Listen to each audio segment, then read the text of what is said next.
بنسمع مصطلح اسمه انا برضع نظيف، وده بتقول الامهات اللي لسه والدين وطول فتره الرضاعه البيريود مش بتيجي، فما دام البيريود مش بتيجي يبقى كده مفيش تبويض وبالتالي مفيش حمل. هل ممكن الرضاعه الطبيعيه تمنع الحمل؟ خلونا في الاول نفهم ليه اغلب الامهات مش بيحصل لها تبويض ولا بينزل لها دوره خلال فتره الرضاعه. ده بيحصل بسبب هرمون البرولاكتين. الهرمون ده بيطلع وقت الرضاعه الطبيعيه، بيأثر على هرمونات الخصوبه بشكل عكسي، يعني كل ما هو يزيد الخصوبة تقل وهكذا. عشان كده التبويض بيقف لفترة طويلة طول ما الهرمون ده بيتفرز من الجسم. يعني يا دكتور طول ما انا برضع طبيعي كده مش هيحصل حمل؟ في كذا شرط عشان ده يحصل. ما هو مفيش حاجة بالسهولة دي. يعني مبدئيا لازم يكون الطفل معتمد اعتماد كلي على الرضاعة الطبيعية، يعني كل تفضلي ترضعيه ليل نهار من غير اعتماد على اي لبن صناعي خارجي، عشان هرمون البرولاكتين يفضل يتفرز من الجسم وتأثيره على الهرمونات التانية يفضل زي ما هو.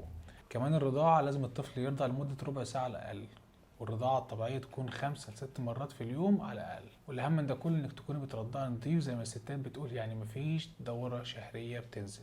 طب كده يعني مفيش داعي لوسائل منع الحمل؟ في الحقيقة إن فعلا نسبة كبيرة من السيدات مش بيحملوا فترة الرضاعة الطبيعية لو اتحقق فيهم الشروط اللي قلتها من شوية، بس ده ما يمنعش إن الموضوع فيه ريسك كبير، لأن ممكن يحصل التبويض في أي وقت حتى لو منزلتش الدورة الشهرية، وبالتالي يحصل حمل وإنت ما تعرفيش.